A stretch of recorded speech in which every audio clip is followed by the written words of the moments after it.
Good morning. My name is Renata Samuels-Card. And my name is Brendan Usher, and today is April 14th. Yeah, because tomorrow is the 50th. It'd be payday. Woo. Right? I just know, because that's how I kind of like remember some things. I'm like, okay. From Vic back then, huh? It's like, spend that money. You know, guys, we have a beautiful show for you today. We cannot stay long with anything because we have a jam-packed show. Tell them something. It's like back to the back to the back to the back, and exciting conversations. We're going to be talking to BFLA about the contraceptives. What are their thoughts on it? Getting the inside scoop. But what else do we have up our sleeve, Brandon? We have the Ministry of Health and Wellness coming in as well, talking about the very same prescription. So we have both sides of the coin being viewed today. All that and so much more. So you know how this works. Put your comments in the comment section. You make 11 to 100 respectful. Of course. Shall we get down to the couch? Let's go.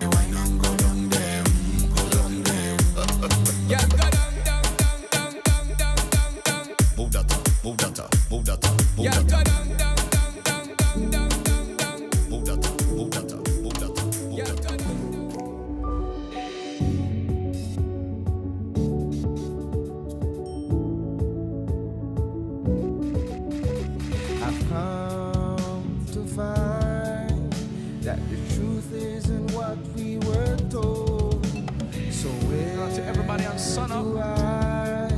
Seek the answer that's worth looking for today.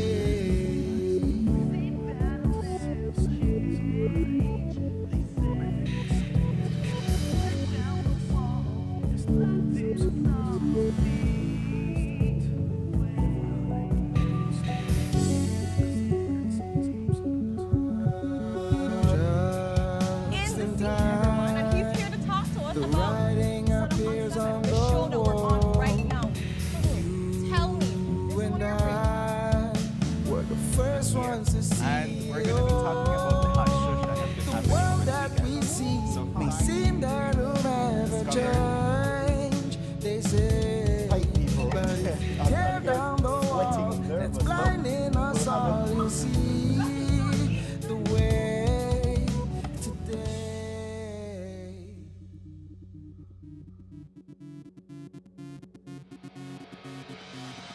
A place to call your own.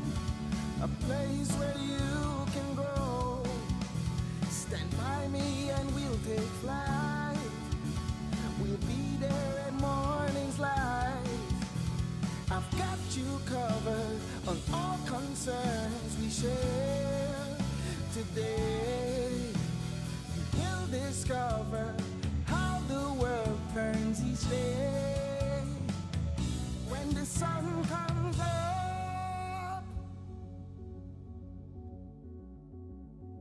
Good morning, my beautiful people, and welcome to your Tuesday episode of Sunup on 7.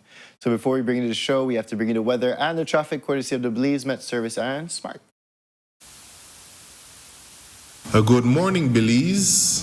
Our latest radar imagery, satellite and surface observation showed clear to partly cloudy skies over the northern half of the country and a few cloudy spells over the southern half.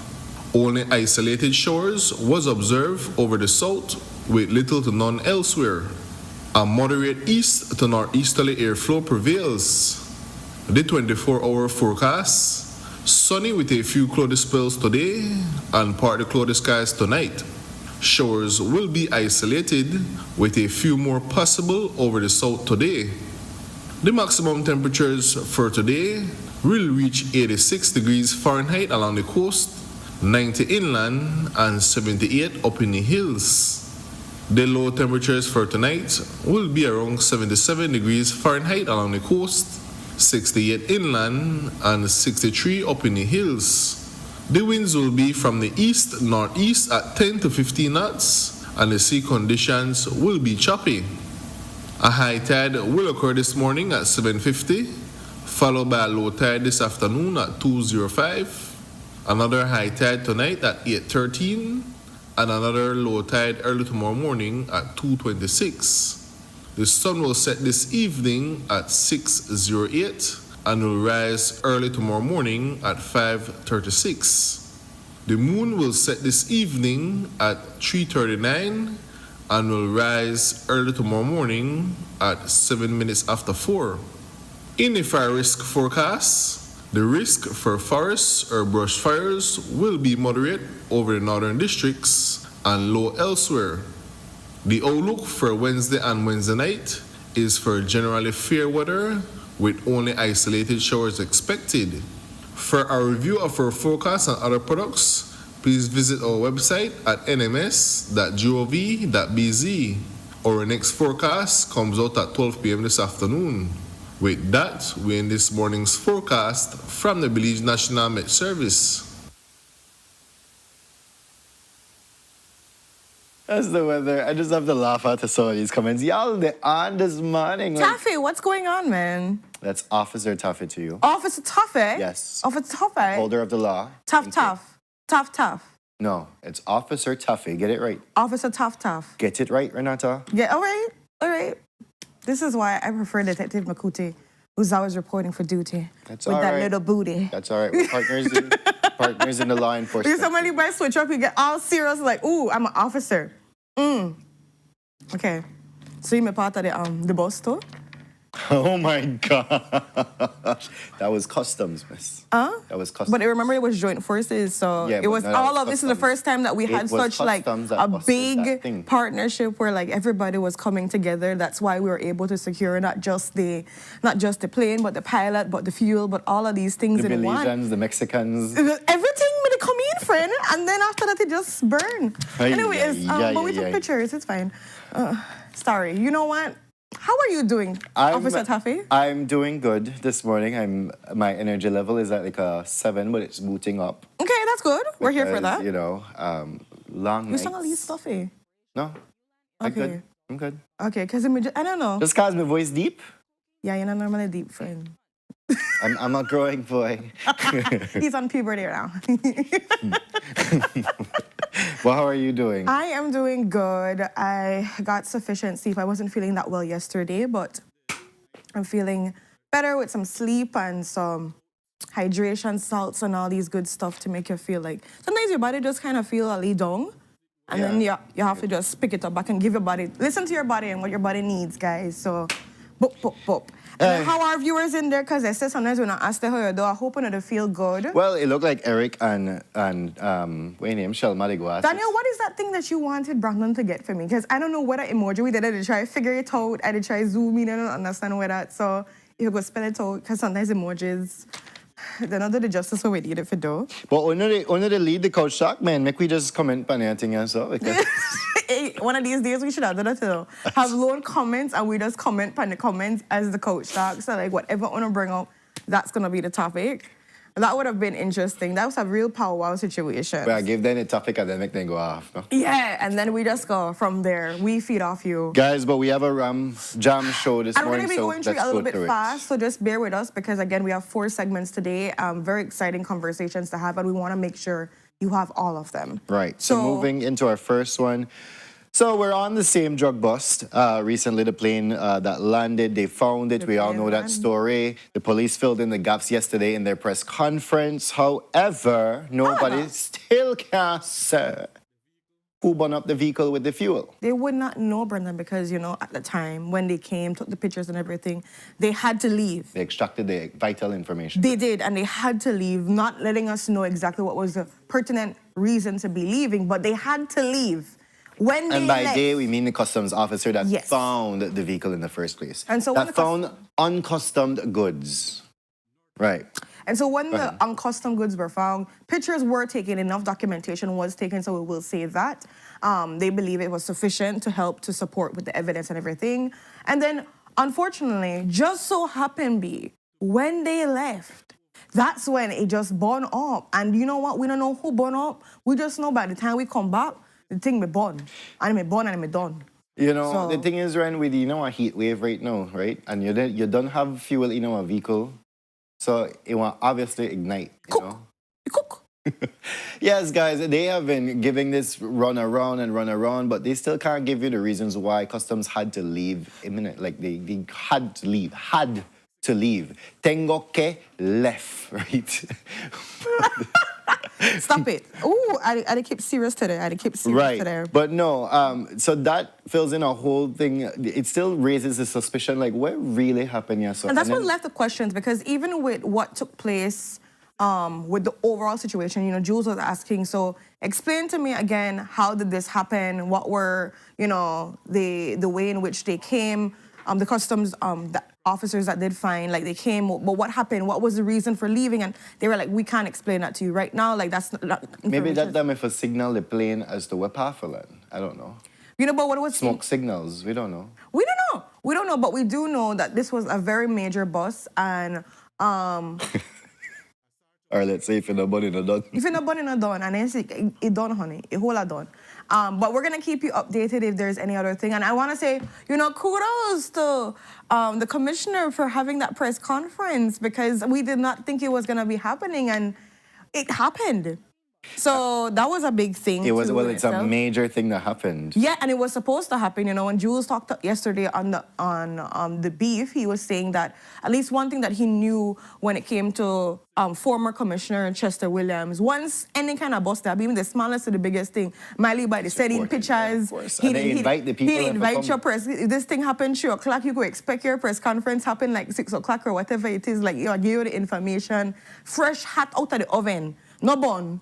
Maybe they had to leave because of security measures as well. You don't know, right? You come And this is what across I'm this saying, thing, like, and so you know you're- people about. And you're probably not armed, obviously, but I don't think custom officers are walking around with licensed firearms like that. And so maybe they had to leave because, of course, you retrieve and you see these things, you take the pictures where you're supposed to take, and you have to evacuate. So we don't know necessarily, but they have said that thankfully they've gotten sufficient information and they're still pursuing to see, you know, how they can make everything. Like, it's still amazing how you stumble upon this thing in a new land, though. Just chilling in, Everything, in the 'cause bush. They had some little lights and everything, you know, set up. But we move right along because, Yes. again, Couch Talk needs to be going through. We already have BFLA in the business, and I'm excited to have that conversation too. And this kind of talks a little bit about something that we're going to be addressing when we discuss with BFLA about Ministry of Health and Wellness when they spoke of how they there's going to be a 12-month phase approach to roll out the prescription enforcement. So it's not going to be a one-hit wonder where a lot of things, and Courtney had brought that to attention. Is it a thing now where as Saturday come, go. Yeah, like, is it just like, it's hard, we're going through it hard, where it's going to be like, you need to have your prescription for every single thing? No, she may mention how that there's going to be a phased approach so that we can be able to gradually be able to deal with this enforcement, because also they have to deal with enforcement on their end. So during this time, they will be meeting with all the drugstores, the pharmacies, as well as the Belize Medical and Dental Association, in order to teach the people. Training is happening, which is very as good. to how they could go ahead prescribing and how they use that, or they go ahead and give the refills, right? Yeah, because that's how you should go ahead doing the refills for doctors specifically, as well as some of the pharmacists, they have reached out to the Ministry of Health and Wellness to say, well, we need training in distribution as well, because that is something that is big, right? Yep, 100%.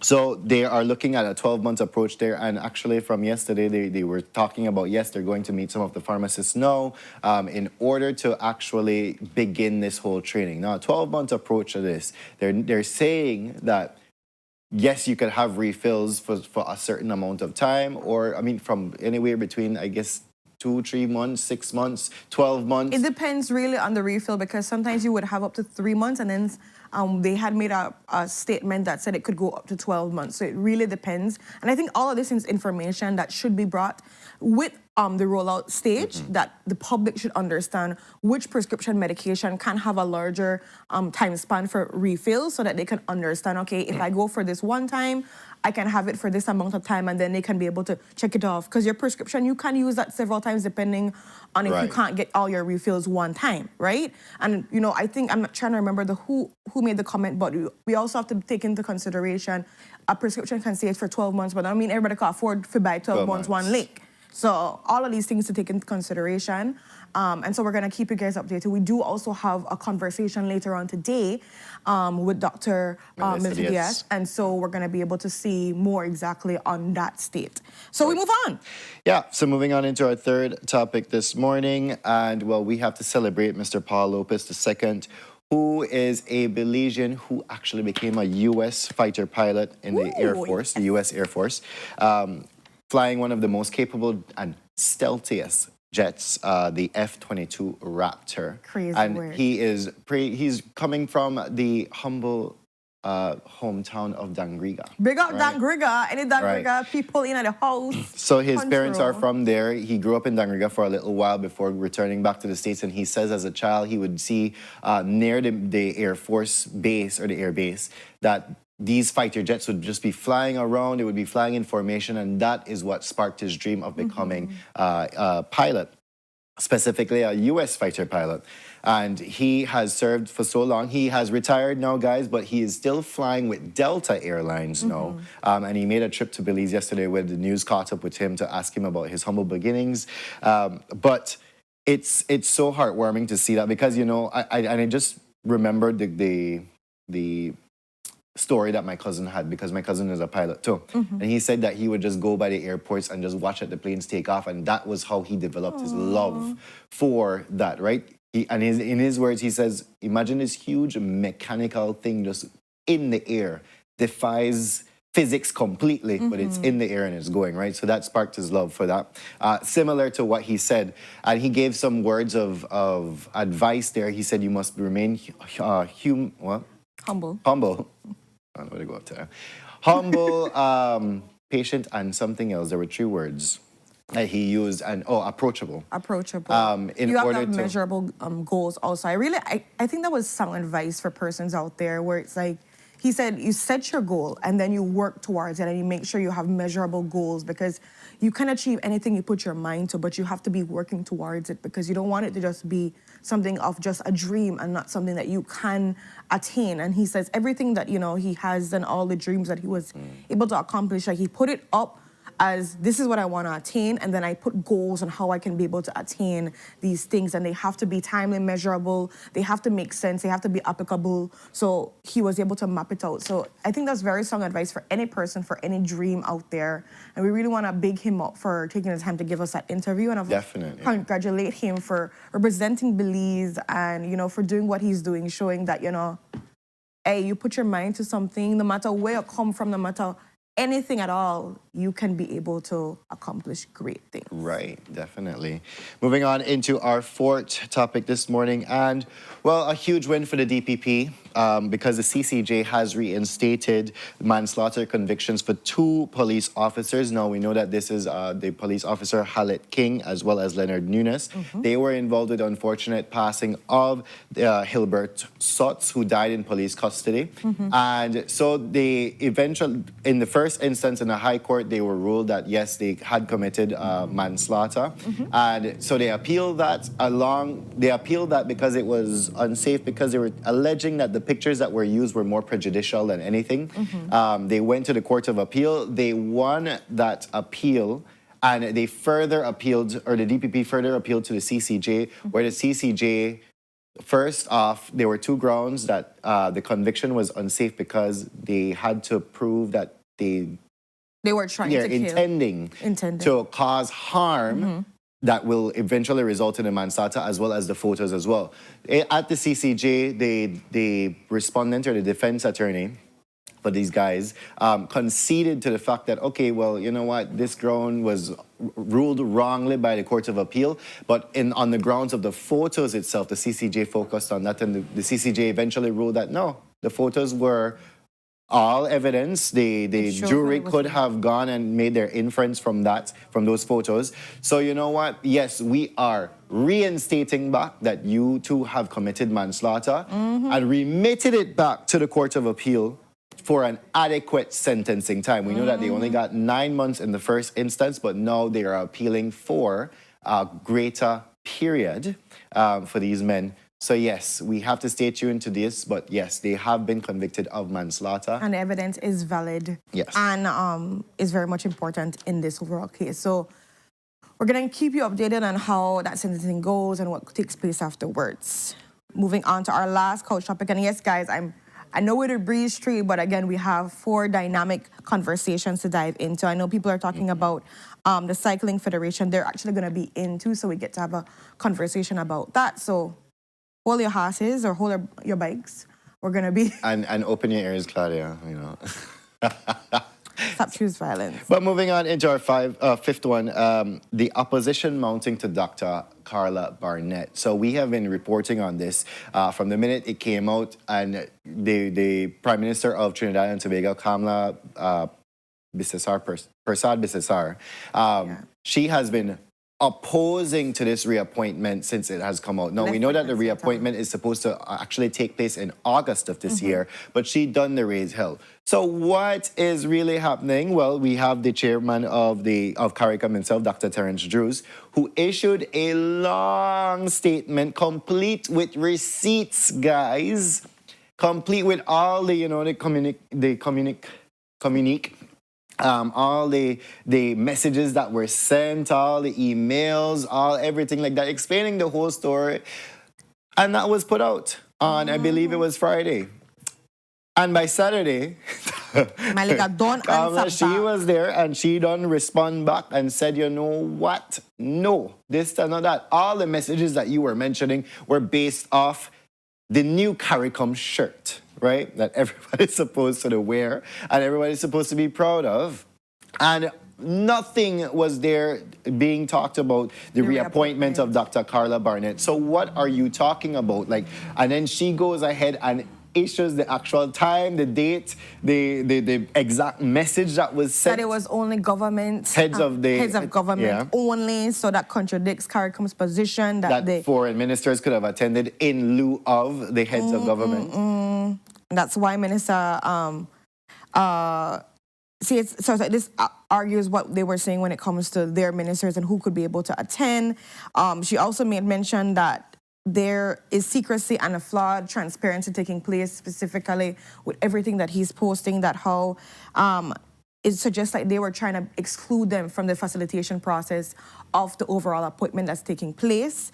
And she demands transparency once again. I know this is something that, she's been asking from me, brought the story to attention. What was crazy in Dr. Terrence Drew's post though was, and I'm talking a bit slower for you guys, but what was crazy about his post was that in his post he said, and let us remind our members that there are internal measures that we can take to address these situations, right? Meaning, go through the internal measures. This does not have to be blown up for CARICOM to be seen. Thing where everything they get posted and you could have a meeting about it. I will also mention that she does call for the minutes of the retreat to be posted. She wants to have that posted. She also wants a performance appraisal of the Secretary General. Asking where is that? And the documentation of the 2021 appointment process and the 2026 reappointment process. So she wants all of that in a formal letter. She wants this to be able to be sent to her. Right. And joining her side is the former Prime Minister for St. Kitts and Nevis. This is Mr. Timothy Harris, who has stated that, yes, she is making a point. She got some points there. She is making a point. Where is the appraisal record specifically for her? Because we know that the appointment for the Secretary General of CARICOM lasts for a period of 5 years. What has transpired in these 5 years? And where are the appraisal reports in order to sustain a reappointment of Dr. Barnett? So how is it looking from the outside? It's like, okay, there's a mounting opposition happening here, right? How did this actual reappointment occur during the heads of meeting? Because we saw even in Dr. Drew's post that, you know what, they go in our 4 seasons, they have so much rooms, they have 5 water taxes available, and the reason why Foreign Minister Sobers from Trinidad and Tobago couldn't attend was because he was seasick, or he gets seasick easily, and so there was no communication to say if he would come or not. There's a whole back and forth happening in our CARICOM right now. And as Mr. Harris said, it is driving a further wedge between CARICOM sister states in such a public fashion, right? And people just want answers. People want to feel heard. And I don't feel like it's meshing. I'm hoping internal matters can take place, or this can be discussed internally. But it is mentioned that they warned that the government will continue to respond publicly. And you know what? I agree with Shelma Lynch as well. So, and I will ask the question, was there any alternate candidate that was offered for Secretary General? And that's why she's asking for the minutes of the meeting to understand like what took place, which I find very interesting how that wasn't sent out already. That one I will say is fishy, because normally from a meeting happening so long ago, especially with reappointments and all these things taking place, if you're not there, they should send out the meeting minutes so you can know like what was discussed, what was decided. So that's why I'm like. But in Dr. Drew's post as well, he was saying that we have tried contacting the Prime Minister of Trinidad several times via email, via telephone calls, and none of them were fruitful. So. You might need to comment underneath your Facebook post. Hi, Maybe that work. And Bella, thank you for that. Thank you for that. Bella said this fans are the hearing aids for people out there. Wow. But guys, with that, we've come to the ending of Couch Talk. Like we mentioned before, we have a jam-packed show that we want to make sure we give every guest their opportune amount of time to be able to enjoy conversations with you and answer all the questions that they need to answer. We do have a beautiful sunrise and a birthday shout out first. So we're going to do the birthday shout out here for No Stranger to Sunup on 7. One of the day one Sunup on 7 Sunrise Kings. This is Biggs, Belize. We're giving you a happy, blessed birthday, Biggs. May it be filled with all the joys and wonders that your heart desires. I'm going to wait for Miss Lisa post up some terms of endearment, man. So I could call her this. But I say one huffalum, something like that. So happy birthday, Biggs. Happy blessed birthday, Biggs. We appreciate your oath, your grunt, your everything about you, and we pray that this new chapter is filled with all of that curiosity, adventure, good food, great pictures, and everything under the sun. Good birding. good everything under the sun for you. Happy blessed birthday. And then we Right. do have a sunrise. Beautiful sunrise. And And this who's is, that? guys, this is coming from my most favorite place on this earth. So we're sharing that with you. And this is not from me, but it's from my family. Yes.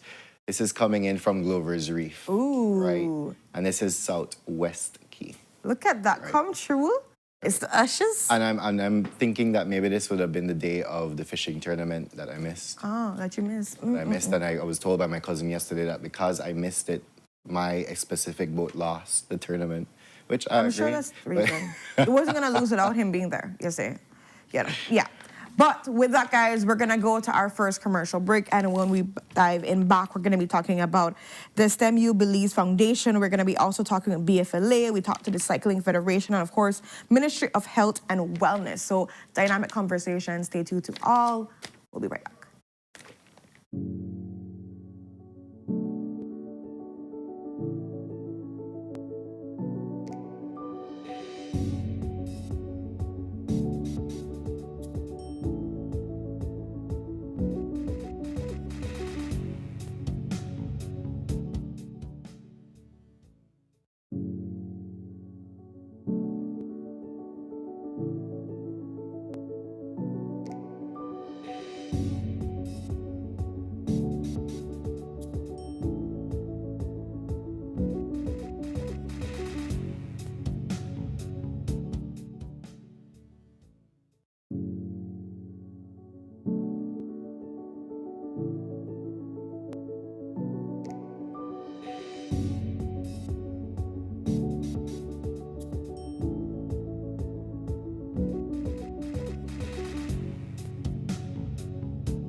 Finally, a postpaid plan for 3 people. Introducing Smart Trio. Why pay for mobile service alone when you can share and save? Get unlimited national calls, text, plus 100 gigabytes of shared data. And the best part? It's only $135. That's right, as low as $45 per person. Perfect for small families, couples, or close friends. Smart Trio. 3 lines, 1 smart choice. Sign up now and you could win a Trio getaway to San Pedro for 3. Visit us at www.smart-bz.com for more information or sign up at any showroom today. Smart, bringing people together. Nando's Wholesale is the distributor for the full line of Badia spices, including the original complete seasoning, the perfect combination of ingredients and spices prepared to enhance the natural flavor of your favorite foods. Also, cinnamon powder for all your desserts, fruits, and beverages, and as special dishes. All these are available in commercial sizes or restaurant packaging. Nando's products are available at your local retailer or contact us at 222-5000. From Corozal to Toledo, Nando's is proud to be serving Belize as its #1 wholesale distributor for over 35 years.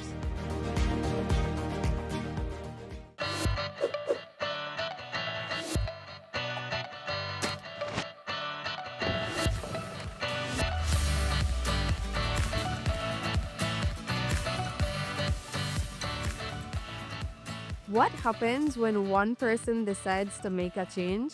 In communities across Belize, we're seeing the answer. Hi, I'm Kayla Linares. I love being outside and surrounded by nature. When I heard about the national cleanup, I signed up right away. I don't litter, and I help clean up Belize, one piece of trash at a time. It starts with one choice, one moment, one step towards something better. Across our beautiful country, everyday heroes are making a difference. In just one day, nearly 2,000 volunteers collected over 40,000 pounds of garbage. From local groups to national partners, Belizeans are uniting to protect what we love. Every cleanup, every piece of properly disposed waste, every conversation, it all creates a ripple effect. But we can't just continue to clean up after everybody's mess. Let's prevent it and be proactive, not reactive. Because remember, Our Belize, our responsibility. Bini.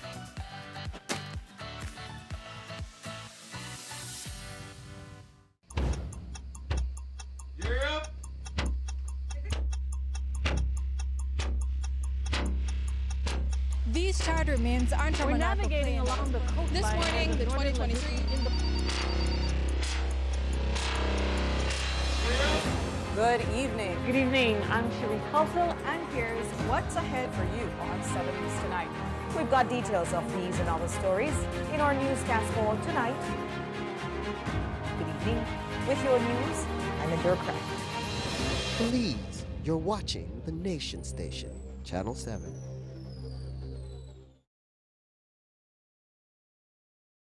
Wake up to positivity and inspiration. It's a fresh and diverse twist on your mornings. Tune in to Sunup on 7 every weekday morning at 6:30 a.m. right here on your Nation Station, Channel 7. It's the morning show you don't want to miss.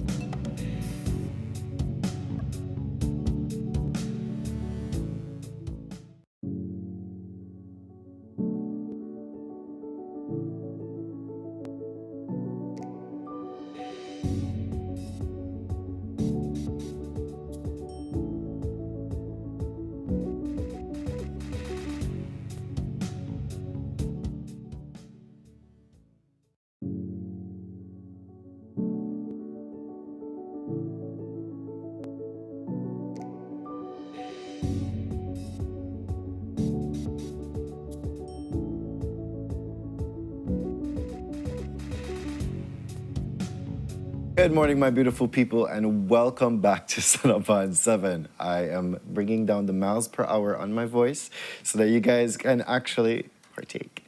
But we're jumping into our first conversation for this morning, and we're here joined with STEAM U Belize Foundation, and we'll be talking about the overview that they have, the impacts that they have been putting onto our Belizean society, as well as how you could be a part of that as well. But with us on the couch this morning, we have Mr. Jaros Mitchell, who's the founder and director of STEM U Belize Foundation, as well as Mr. Armando Lopez, instructor for welding and non-destructive testing, NDT. So good morning to both of you. How are we doing this morning? We're doing great. Thank you for having us. Yes. All right. So I want to first get into it then.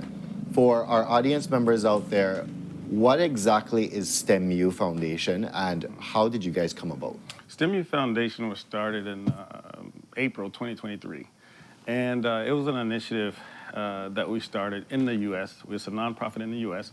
We decided to come to Belize due to the age of the population of the youth and the need for vocational skills that we saw here in Belize. And so we started with a pilot program at St. Ignatius High School. Specifically in welding, specifically in non-destructive testing, because we saw that there was a gap between education and industry, and that's where we started. All right. And tell us more about, besides welding, what all do you guys offer? So STEM U Foundation is based really on 4 initiatives: engineering, agriculture, healthcare, and IT. We're focused on engineering here, as we see that is the biggest gap that we can fill. And we started with the structural engineering component, which is the welding component. And so in the U.S., we also involve have more comprehensive programs there. But for here, we're starting with engineering and agriculture, yes. Nice. And so based on these different programs, and of course, it's about 3 years, not 3 years, officially 3 years, because April's gone. April's gone. Yeah. So exactly right. We're here. How can you measure the impact that STEM U Foundation has had thus far? I think you can measure it by the graduates that have come through the program. We had our first hires, meaning the graduates that was actually on this show, Silcia Perez and Flavian Stroud, they was here in their third form. And so now they're working at Kyle Steel, right? They're growing. Mr. Nathan Eck also is an employee. So that impact can be measured with them getting work. It can be measured with the fact that the American Welding Society, an entity there in the U.S. that regulate code and certification, is recognizing us as the international agent, here in Belize. Oh, wow. Right? Okay. So the impact is growing, industry-based as well as educational-based. Excellent. And in terms of now the larger scope of things, we have students coming out and we have them being employed, but tell us about what you guys hope to accomplish. What we hope to accomplish is to give students or youth an opportunity to get involved in STEM vocational careers, right? Notice how culture and the workforce development scene is changing. Things are more AI, things are more complex. And here in Belize, the curriculums in the high school has to evolve. Over the entire world, they have to evolve. But the vocational competency-based programs have to evolve as well, like your IT vets, right? Increasing their curriculum capacity and making it more competitive globally. That's what we hope to. And as you talk about competitive globally, we're going to bring our instructor in the conversation, Armando, who has basically his certification to talk about with us, and the fact that, you know, you've been given a great opportunity, and you're certified without just the actual paper as yet. But talk to us a little bit about this certification that you just recently got and how it's going to be opening up doors for you. Well, it was a bit challenging. I had to practice a lot for it, and when I went to actually do the test, I saw that there was a lot of things that I could have fixed afterwards when I finished the test. But thanks God, I managed to pass the test, and then the education process I can bring to the students here in Belize at St. Ignatius is all the tips, all the techniques, and other things I learned while I was in the U.S. Studying. And tell us more about the actual certificate that you've gotten. What does that mean for? Oh, it means a lot, because I think I'm one of the few persons I believe in Belize that has gotten it. And being honest, I want to work even harder to get more certification and to bring more knowledge to the students that will be coming. So you're the instructor of welding and NDT there at the high school, but tell us more about how exactly your course works, because I want to find out. Okay, you just got in with a torch and you just start doing your thing, or how does that work? No, we Not start. exactly, I would hope. We start off at third farms. Okay. We start with not NDT, which is non-destructive testing, and then we go moving on from there to the safety processes, which is the most important one. And then actually we give them a breakdown about the machines, what all process it can do, all the types of welding we can do, and about the rods them and the type of welding we'll be doing. Oh, nice. Which is structural welding. Okay. I think, if I'm not mistaken, when you guys were on, there was a component of it that they were doing like art or sculpting with the... Yes, there we go. So, yes, I'm glad you brought that up, right? So every year, STEMI Foundation, we do what we call the STEM Global Exchange, where we take seniors to the U.S. and we expose them to STEM vocational careers. And so in this situation, where we took this cohort to the U.S., they had an opportunity to meet artistic welders. And so, and in that capacity, they got an opportunity to create little roses and different, trinkets, It was really amazing to see how art plays into STEM, which is STEAM, right? Yeah. That's the A in STEAM. However, to see it on an industrial side where you make money, you earn a living, and it's a career, there's also an artistic side to it, right? And so the girls, the girls really loved it, right? I could imagine very impressive. to get to go and bring your creative side into something that you enjoy doing already. Exactly. And people are just asking specifically, where in the U.S. did they go? Okay, so they came to Charlotte. So we started in Charlotte. Okay. We were in Charlotte for a week. We visited companies like Siemens Energy. It is one of the largest turbine fabricators in the world, actually. We also visited one of the largest structural steel companies, Steel Fab, in Charlotte. We left Charlotte and went to Washington, D.C., where we're in Mr. Nestor Mendez, the ambassador there. He hosted us. And the students got to see how where Belize is globally. And Mr. Mendez was able to explain that to them. And so from there, we went to Organization of American States, right? Wherein they understood where their role is. And so it was very beneficial to them and the scholarships that they offer, right? The OAS has several scholarships. They have several loans. They have several tools that's available to the youth. And so I think as we talk about education, this is something that they need to benefit from, right? Okay. So yes. And so for persons that are listening, getting super excited, where would they go to look up more about STEMI Foundation, to get involved, to see how, they can be able to bring these programs into their schools or with their youth groups or whatever? Perfect. How would that look? Perfect. It would look like this. You can contact us through social media first off, right? We're there. But also you can contact myself at St. Ignatius High School. We have an office there and any of the administration there. Well, also this year, third year, we're looking to grow to bring in more students from different high schools. Nice. To make it a hybrid, scenario. Now, it's in the planning stage, right? But at the end of the day, it's how can we work with these schools to allow them a vocational time frame throughout their day to get involved, right?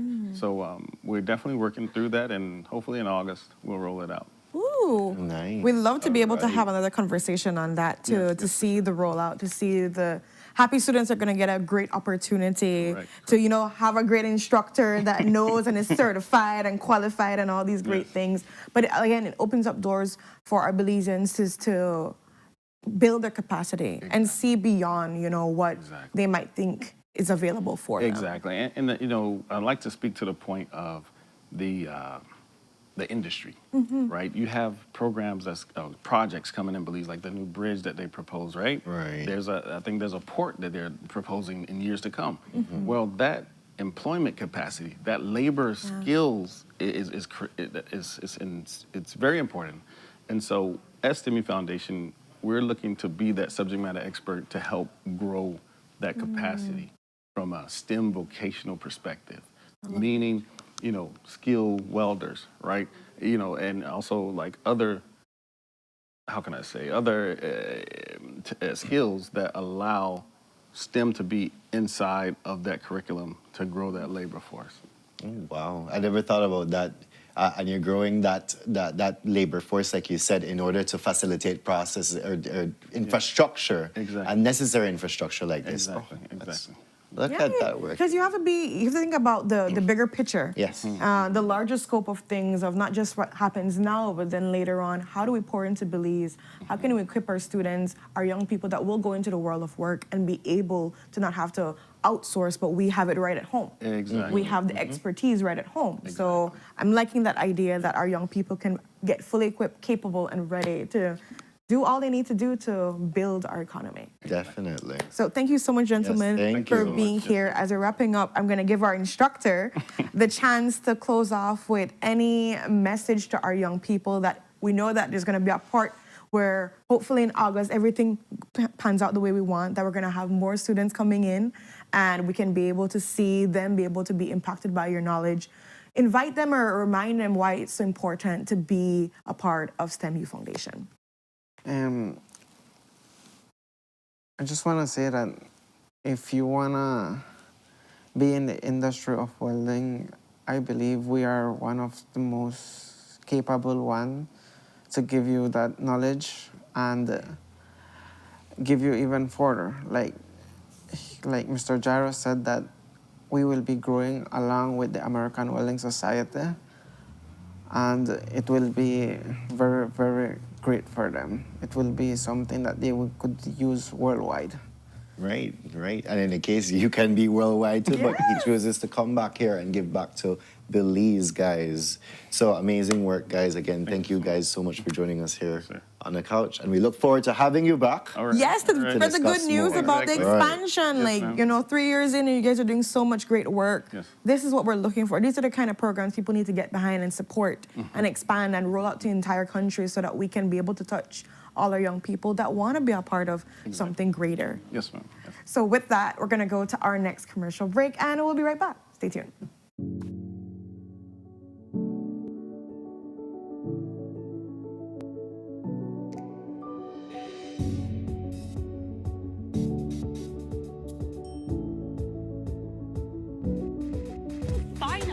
a postpaid plan for 3 people. Introducing Smart Trio. Why pay for mobile service alone when you can share and save? Get unlimited national calls, texts, plus 100 gigabytes of shared data. And the best part? It's only $135. That's right, as low as $45 per person. Perfect for small families, couples, or close friends. Smart Trio, 3 lines, 1 smart choice. Sign up now and you could win a Trio getaway to San Pedro for 3. Visit us at www.smart-bz.com for more information or sign up at any showroom today. Smart, bringing people together.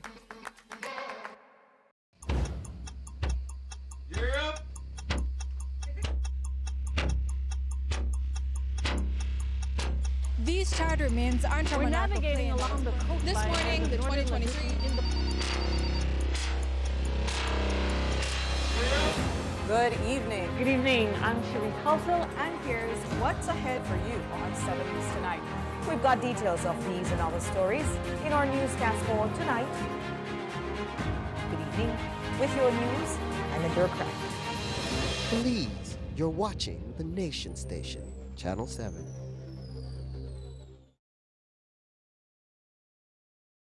Electricity is essential for everyday life, but behind every outlet, a lot is happening to bring you safe, reliable, and sustainable energy. Let's start at the beginning. Independent power producers across Belize generate electricity using a mix of renewable and non-renewable resources. Electricity travels across a network of high-voltage transmission lines capable of transmitting electricity across long distances. Electricity then reaches your nearest substation, where it is adjusted to a lower voltage, making it safe to travel on the distribution lines you see in your community. From there, electricity makes its final journey from the distribution lines to your home, providing you with safe and reliable power when you need it. We continue to serve you. Finally, a postpaid plan for 3 people. Introducing Smart Trio. Why pay for mobile service alone when you can share and save? Get unlimited national calls, texts, plus 100 gigabytes of shared data. And the best part? It's only $135. That's right, as low as $45 per person. Perfect for small families, couples, or close friends. Smart Trio, 3 lines, 1 smart choice. Sign up now and you could win a Trio getaway to San Pedro for 3. Visit us at www.smart-bz.com for more information or sign up at any showroom today. Smart, bringing people together. Nando's Wholesale is the distributor for the full line of Badia spices, including the original complete seasoning, the perfect combination of ingredients and spices prepared to enhance the natural flavor of your favorite foods. Also, cinnamon powder for all your desserts, fruits, and beverages, and as special dishes. All these are available in commercial sizes or restaurant packaging. Nando's products are available at your local retailer or contact us at 222-5000. From Corozal to Toledo, Nando's is proud to be serving Belize as its #1 wholesale distributor for over 35 years.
Good morning, my beautiful people, and welcome back to Sunup on 7. So just before the break, we had the STEM-U Belize Foundation in talking about the amazing things that they have been doing at St. Ignatius High School. That's in Kaya District for you guys. And we've just put the actual name in the chat for you guys to go and visit their Facebook pages. Contact St. Ignatius High School and any of the administrators there, and you can be a part or learn more about it as well. But something else that we need to learn more about, we've seen the recent circumstances surrounding prescription, especially when it comes to contraceptives for women. And we have here on the couch with us Ms. Joan Skeen, who is Joan Berg, who is the director of BFLA here in Belize, and we'll be discussing on the views of needing a prescription for contraceptives. So good morning, Ms. Berg. How are you doing this morning? I'm fine, thank you. Good morning. All right. Thank you so much for being available for this conversation. We've been talking about it from, we've seen it posted and people understanding the scope or the magnitude, because we've heard about the idea of needing for prescriptions and the enforcement bringing forth, you know, in our economy with the pharmacists and making their statements and everything. But when people kind of understood the scope of where it's going when it comes to family planning and contraceptives, I think there was this big shift in like trying to understand, like, are we taking steps forward or taking steps back?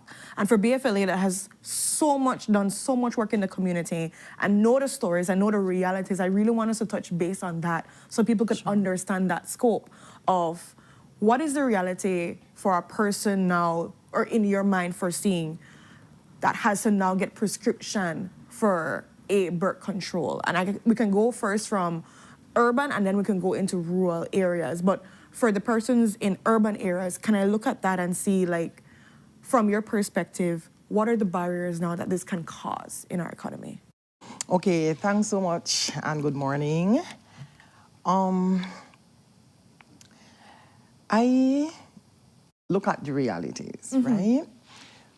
For most urban women, the working class women, who on a Saturday, that's when they do all their shopping. All the chores, all the shopping, all the things. Going to the market, going to the supermarket, and at the same time, going to Publix and stopping at Publix pharmacy, pick up my contraceptive. I'm going to First Choice, I'm going to wherever to pick up my contraceptive, right?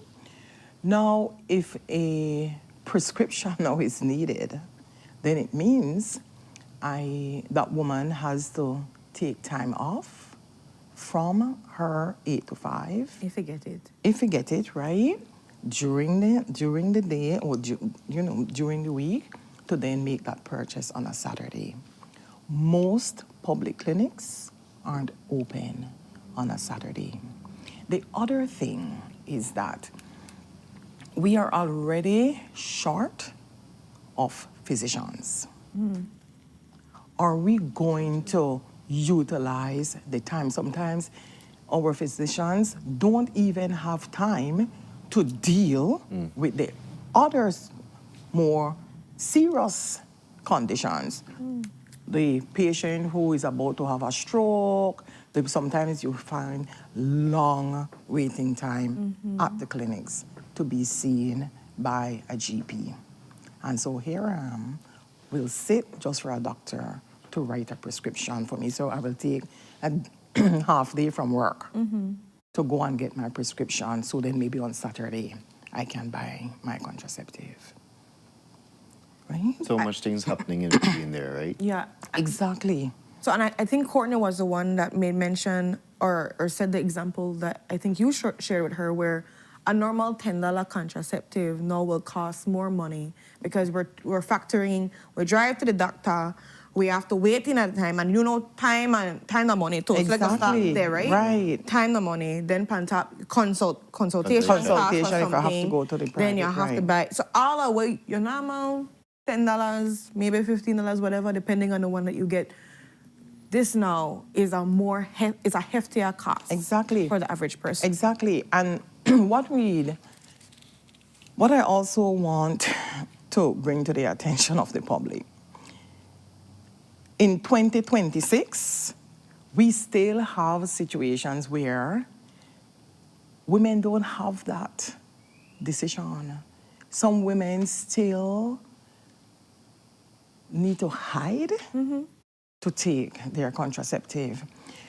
Ever since this information was being released, I look and I say to myself, especially for the poorer woman, to take a pill is the only power she still has. And now to take this away from her. Even with some professional women, we come to work every day, we smile, but we don't know what goes on behind closed doors when it comes to your empowerment, bodily autonomy, the decision that you can make for yourself. Don't take this away from us. And if we factor in rural communities now, where there's That takes it to the another bus, level. they even come out every day. They go start Right, there. right. I have maybe several children who I have to take care of because I am the home caregiver. So that don't bus to me, that bus me 3-4 pick me there. Why I think I want to get my contraceptive in the first place. I don't have 3-4 pick me. Because a lot of people are saying a million and one things, but maybe I'm looking at, okay, I've had enough and I can't afford to have more children too in that sense. And for all I know, like you mentioned before, there is a different situation with my partner where he would maybe want more children, but I know how much my body can handle. Exactly. And even for because we look at family planning or the availability or access to contraceptive to also empower families to plan. Plan your family, right? And so we think about the health of the woman, the health of the children. We see how multiple pregnancies, large families contribute to poverty. So when you have the woman pregnant every year, then we wonder, okay, why we have malnutrition among the, you're gonna pick me every year. And my question is, what really is the problem that this policy seeks to solve? What evidence we have that, what was the information? Was it like women were coming that were using birth control, overusing it or something? Where it's like they're seeing problems I don't with even, their body. That's right, because I even see, in terms of overuse of family contraceptive, I can't even imagine overuse of contraceptive, right? And so did we do a retrospective study to show that women who use certain methods, now we're seeing them with the mood swings. Everybody has mood swings, even without contraceptives. But are we seeing an increase in cardiovascular diseases? What are we seeing? Why all of a sudden, after so many years, that now it is important to put such a policy in place when other countries are moving away from the requirement of a prescription? The great United States have done that in so many states, right? The World Health Organization is our gold standard. In 2025, November of 2025, the World Health Organization, they revised their family planning guidelines. And now they are saying, listen, you have doctors, nurses, pharmacists, pharmacy assistants, midwives, community-based healthcare providers. They can provide contraceptives with the right skill. We have here the wheel. This is the medical eligibility criteria wheel for contraceptive use. And the layman on the street can use this because what this wheel does, it shows you all the questions they will ask you. Are you hypertensive? If you say yes, that wheels go here. The wheel go here. And it tells you, okay, interesting. If a combined hormonal contraceptive, if you're hypertensive, then that is not the ideal for you. Which one is the ideal for you? Progesterone only pill. So I give you this wheel, you can use this wheel. Yeah, anybody. Right? And basically this is what the World Health Organization is saying. At BFLA, we are all for an initial consultation. Yes, because 100%. We want to make sure that the right questions are being asked. And once, yes, you have a family history of stroke, some people don't even know if they have that. If you have if anybody in your family have cancer, some people don't even know that, especially younger people. Right? So we are saying, please, it's not a fight. BFLA is not only a clinic, we are also advocates for sexual and reproductive health and rights and justice. I want to ask the question then, because we hear Dr. Melissa Diaz talking about using, like, you just go on the advice of your friend and using other medications, which could be a risk, right? Because if you're not using this wheel or using any type of consultation with a doctor and you just go and buy birth control, then that could be a risk. How do you respond to that? And I totally agree, because even when we do education, especially with young people, we say not because Yasmin works for your friend, it means it's going to work for you. So what you need to do is to do an initial consultation. Usually when a person will start on a method, you come in, we do your height, your weight, there are different things that you do to ensure, back to the wheel, what is the ideal method for you. Now, when that person, if somebody just steps into a pharmacy without a prescription, our pharmacists are trained. As a matter of fact, our pharmacists, when it comes to the side effects and a lot of medication, are more informed than some of our doctors. That's true. Right? Because some doctors depend on the knowledge of our pharmacists. Correct. So we said, you just step in and they say, oh, you know what, I want a packet of Yasmin. Then the pharmacist can ask, okay, how did you get on Yasmin? And provide all the information. That person doesn't have to step in there with a prescription every time. And I think that was one of the questions that I had as well, because we hear Dr. Melissa talking about going through this 12-month phased plan, about teaching some of the doctors and the pharmacists, or teaching some of the doctors that when they're filling out prescription, they have to have a refill portion of it. Is it that doctors weren't doing that refill portion? And so when you go in with your initial prescription to get the birth control, and you follow up with a refill and you don't have that prescription, is it that could have been the barrier there? I'm not sure. But there was never a prescription necessary for contraceptives. That's why I There was don't remember never, it. ever a prescription. Yeah. Now they are saying it was on the books for a long time. There are many things on the books. There are other things that we need to enforce, right? But now to look at this, and that's why my question remains, what evidence, what problem are we trying to solve putting this in place? Because you have some women who maybe from 25 is on a method and use that method throughout. So yes, I did my first consultation at age 25, and now I'm 37. And I've been going to the pharmacy every month to buy, and was never asked for a prescription. Now putting this in place, this is what is going to happen. And so our appeal is revisit, rethink this, please. How it's going to impact the lives of many, many, many women, and especially our young people. And I'm just being, my questions are more devil's advocate more than anything, because I want to dispel some of these things. But in the case, let's say a woman, like you said, a woman goes at the age of 23 and gets, without a prescription, her first birth control pill.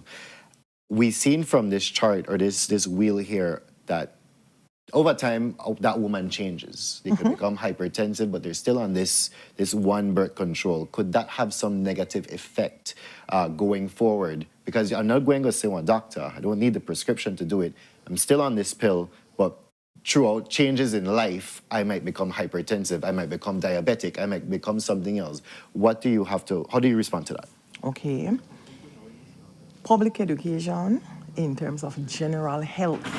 We should encourage, it doesn't matter what age, just like how we take our small child until a child is 5 years for immunization. We need to build that behavior, even if we're not feeling sick. Every year go do a checkup. All right. And that is what we need to encourage the public to do. Annual checkups. Right? Yes. Annual checkups. I Go, agree. you do, because you never know. And the doctor does ask you Right. about if you're on any contraceptives. They and then should, you right. State, and then when And you it's a state it, which- they're going to be like, okay, exactly, this works for you, or maybe you right. should change based on Miss- this. Exactly. And this is And why is there it doesn't any stop irregular you. Yeah. bleeding? That's why we encourage it. You do it for women. Once you become sexually active every month, every year, you do your pap smear. You do your breast exam. You do this, you do that. We tell the men, you know, you do your testicular examination and that, because your body changes over time. Right. And so what probably you had no problem this year, next year you have a problem. So educate the public on the importance of annual checkups. That's yes. And that is why I encourage the public, for those who have access to NHI, take advantage of NHI, because that's one of the things that NHI pushes. As a matter of fact, especially when you reach a certain age, the key performance indicators for NHI is to ensure that you do an annual medical checkup. So when they come in and they do their medical audit, the primary care providers could be penalized if they see certain people who are supposed to be doing an annual checkup and they're not doing it. So that's what we should do, and make the environment enabling for people to go in and do their medical check. I totally agree with you. I know that there was a comment that was stated from Ministry of Health and Wellness about they had a consultation process and everything too. Was BFLA consulted when it comes to how this kind of would be rolled out and phased out in regards to like prescriptions and all these different things? No, we were not. And that's why my question is, who was at the table, right? But I'm so happy that the Pharmacy Association met with them yesterday, which is an indication that they were not at the table initially. Right? Was the Belize Medical and Dental Association at the table? Well, they still have yet to access Right. them, yeah. Right. Was the Nursing Association. I think we still have an association of midwives. There are a number of key individuals. And then also consult with the users of the service. Consult with those persons who will be impacted by this decision. We have a number of organizations who are advocates and the voices of women. Bring the women together. So I'm going to be a devil's advocate now too, just like how Brandon was doing. And what would you say, because I think one of the big stands I'm hearing and seeing, and correct me if I'm wrong, Brandon, is Ministry of Health and Wellness is saying this is not something new under the sun. This has been something that's been in the law a long time, where you're supposed to be getting your prescription and you're supposed to, for these things. So when it comes to the prescription for birth control, what you would say when they're saying they're not doing anything new, this is just now enforcement? And my question then is, so what problem are we trying to solve by this enforcement? Has there been some data to show that, you know what, this practice has tremendous dangers, and now we're putting things in place? If we look throughout the world, women have been accessing contraceptives for donkey's years without a prescription. And yes, you might have a few who you have said every medication has side effects. So Everything. So true. Right? And so therefore, why now?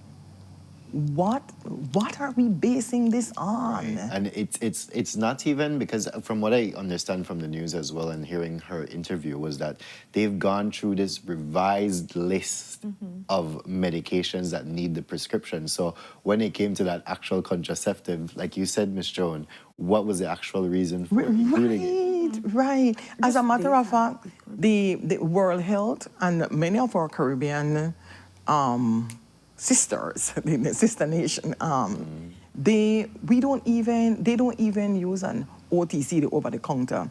The World Health speak about an essential list of medical supplies, right? Essential list on which contraceptive is on that list. Wow. Right? So somebody probably got up one night and decided to take a read of the list and say, oops, contraceptive is on this list, and all these years we haven't been asking for. No. Look at the greater good that not needing prescription has done And for women. On that same note, then, and I know you touched on a little piece of that topic there. In terms of the risk of having this barrier now, what can you see going in the future would be happening to our society? Okay, we are seeing, and I'm hoping that the ministry will will reverse the decision. We can see an increase in teen pregnancies. Presently, we are at number 3 with the highest adolescent pregnancy. We're behind the Dominican Republic and Guyana. So we can definitely see an increase. This can lead to an increase, a potential increase in maternal mortality, because there will be some women who will not take the contraceptive as they should. So they will start having multiple births, right? So increase, and so then impact the health of the woman. And of course then, during pregnancy, high-risk pregnancies, all the rest of it, we can see an increase in maternal deaths. We can see an increase, a definite increase, in unsafe abortions and clandestine abortion. Right. Somebody had mentioned we will see more babies floating up in the creeks. We will see more fetuses in plastic bags. Is that what we want? As gross as it may sound. And some people might say, oh, be melodramatic or not, but those are the realities. We can see an increase in gender-based violence. Because if a woman cannot access her contraceptive on time and refuses to have sex with her partner, she can be exposed to abuse. Not to mention increase in poverty. Yes. Because a woman will sit down and say, okay, I need to buy food. If I take the bus, all I have, that's $75. And she will sit down, and contraceptive, to be honest, will be the last on her list. Because she's thinking, all I have, that's $75. I owe the light bill, I owe water bill, I have to pay this, I have to pay that. And she will hope that by the grace of God, that's $75 go straight exactly. and make it happen. Exactly. Because we don't have the money for Right. consultation. Exactly. So once I come, just run to the pharmacy, and so what we're asking, like following the guidelines, right, Paho, there was a time when the community health workers, they were what we refer to as CBDs, community-based distributors for contraceptives, the oral contraceptives. So for those women who were in rural communities, there's a community health worker in almost every community. They were able to dispense the contraceptives. So the woman in the village can just go and purchase her contraceptive from the community health worker. Let's have a network of train. We can train them, give all of them the wheel, right? And you have easy access. Don't put barriers.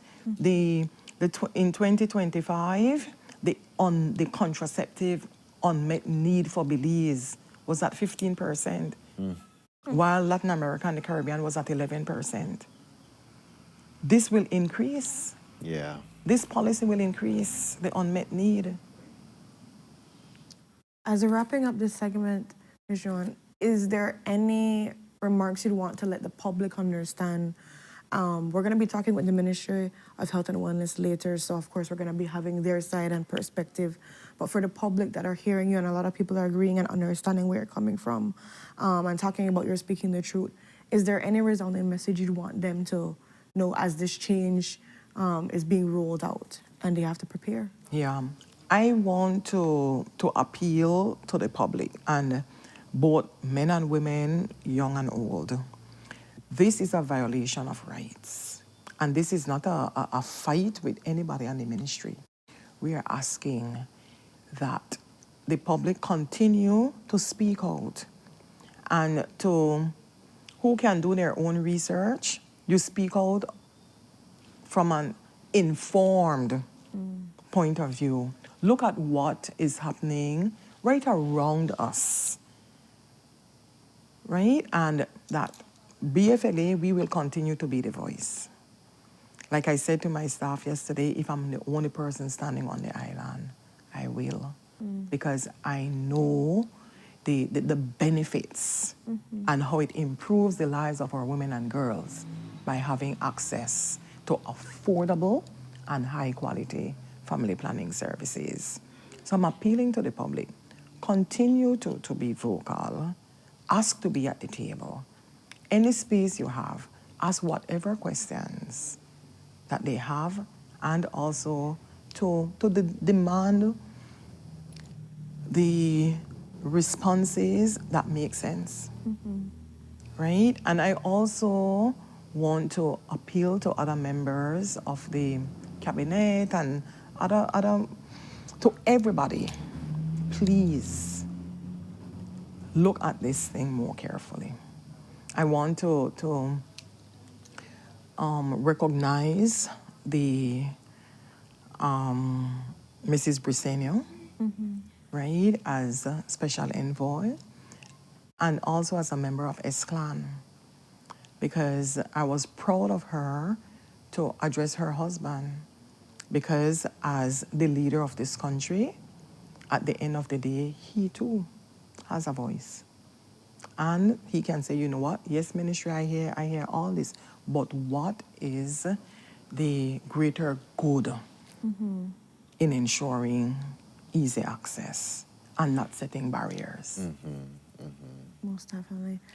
And I just, as a final question from me, if people want to learn more, can they contact the BFLA? Of course. And how can they go about doing that? Is there a number, or can they just Yes. visit the office? Or? They can visit the offices. We have a clinic in Orange Walk, we have in Belize City, we have in San Ignacio, we have in Dangriga, or they can call the office 2031018. They can send an email, bfla@btl.net, and or any one of our staff. They can reach out to the nurses. They can reach out.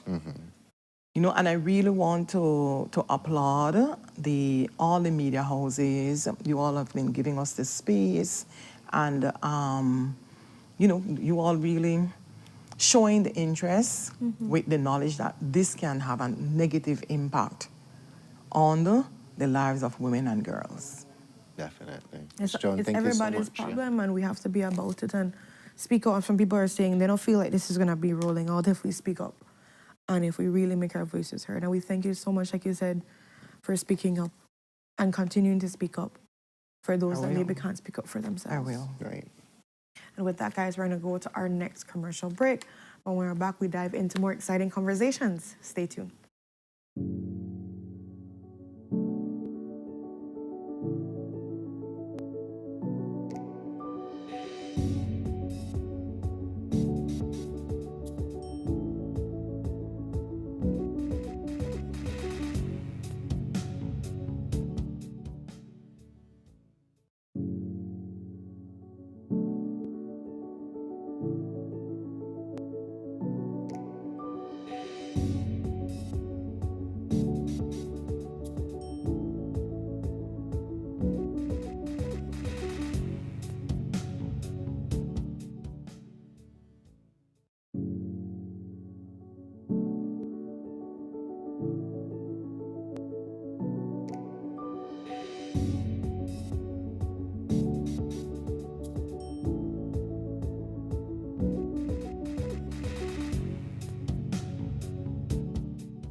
These charter means aren't We're navigating along the coastline. This morning, the 2023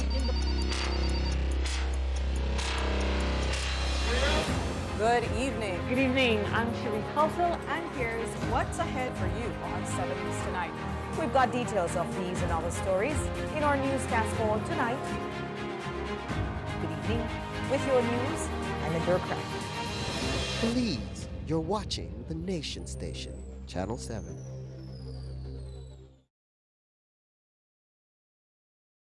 Electricity is essential for everyday life, but behind every outlet, a lot is happening to bring you safe, reliable, and sustainable energy. Let's start at the beginning.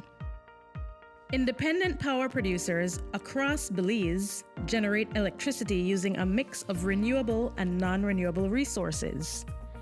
Electricity travels across a network of high-voltage transmission lines capable of transmitting electricity across long distances. Electricity then reaches your nearest substation, where it is adjusted to a lower voltage, making it safe to travel on the distribution lines you see in your community. From there, electricity makes its final journey from the distribution lines to your home, providing you with safe and reliable power when you need it. We continue to serve you. Finally, a postpaid plan for 3 people. Introducing Smart Trio. Why pay for mobile service alone when you can share and save? Get unlimited national calls, texts, plus 100 gigabytes of shared data. And the best part? It's only $135. That's right, as low as $45 per person. Perfect for small families, couples, or close friends. Smart Trio. 3 lines, 1 smart choice. Sign up now and you could win a Trio getaway to San Pedro for 3. Visit us at www.smart-bz.com for more information or sign up at any showroom today. Smart, bringing people together. Nando's Wholesale is the distributor for the full line of Badia spices, including the original complete seasoning, the perfect combination of ingredients and spices prepared to enhance the natural flavor of your favorite foods. Also, cinnamon powder for all your desserts, fruits, and beverages, and as special dishes. All these are available in commercial sizes or restaurant packaging. Nando's products are available at your local retailer or contact us at 222-5000. From Corzal to Toledo, Nando's is proud to be serving Belize as its #1 wholesale distributor for over 35 years.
These charter means aren't We're navigating along the coastline. This morning, the 2023 in the... Good evening. Good evening. I'm Shiri Kalsil, and here's what's ahead for you on 7 News Tonight. We've got details of these and other stories in our newscast for tonight. Good evening. With your news, I'm Indra Craft. Belize, you're watching the Nation Station, Channel 7.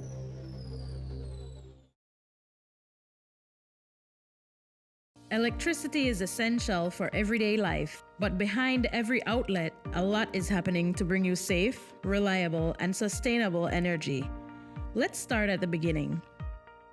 Independent power producers across Belize generate electricity using a mix of renewable and non-renewable resources. Electricity travels across a network of high-voltage transmission lines capable of transmitting electricity across long distances. Electricity then reaches your nearest substation, where it is adjusted to a lower voltage, making it safe to travel on the distribution lines you see in your community. From there, electricity makes its final journey from the distribution lines to your home, providing you with safe and reliable power when you need it. We continue to serve you. Finally, a postpaid plan for 3 people. Introducing Smart Trio. Why pay for mobile service alone when you can share and save? Get unlimited national calls, texts, plus 100 gigabytes of shared data. And the best part? It's only $135. That's right, as low as $45 per person. Perfect for small families, couples, or close friends. Smart Trio, 3 lines, 1 smart choice. Sign up now and you could win a Trio getaway to San Pedro for 3. Visit us at www.smart-bz.com for more information or sign up at any showroom today. Smart, bringing people together. Nando's Wholesale is the distributor for the full line of Badia spices, including the original complete seasoning, the perfect combination of ingredients and spices prepared to enhance the natural flavor of your favorite foods. Also, cinnamon powder for all your desserts, fruits, and beverages, and as special dishes. All these are available in commercial sizes or restaurant packaging. Nando's products are available at your local retailer or contact us at 222-5000.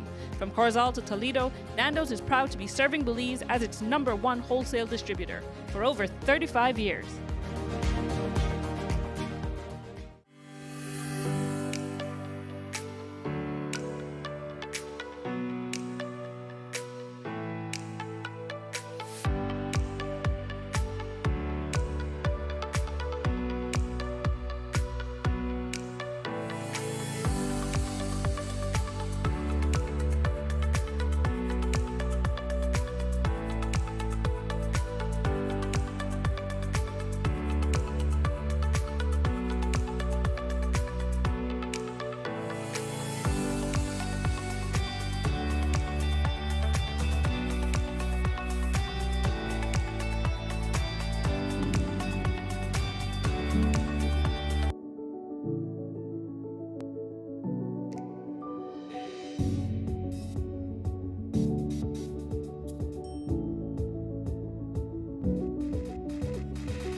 Good morning, my beautiful people, and welcome back to Sunup on 7. So just before the break, we had Ms. Joan Burke, the director of BFLA, talking about her views on needing a prescription for contraceptives. But we're jumping into our third conversation. We're giving you guys a break before we invite the Ministry of Health and Wellness on it. But we jump into our third conversation with the Belize Olympic and Commonwealth Association Games Association. Sorry. Yes. And with us, we'll be discussing the King's Baton Relay. Is Miss Leticia Westby, who is a board member of the Belize Olympic and Commonwealth Games Association, as well as chef de mission of the Commonwealth Games. So good morning, Miss Leticia. How are you doing this morning? Good morning, and thanks. I'm doing fine, thank you. All right. So I want to talk about the King's Baton Relay. What exactly is that? Okay, the King's Baton Relay, or we have the King's Baton. It basically represents diversity, culture, and sports. It's trying to, they used to be basically go from country to country. There was one baton that was carried around from country to country to share, the excitement of a game coming up.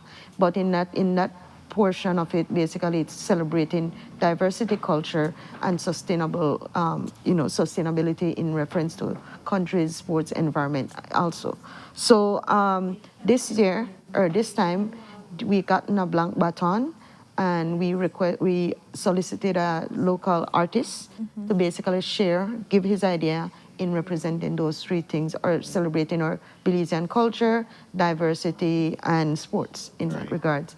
So the baton was done by artist Kieron Griffith. Oh, nice. And it has our flag.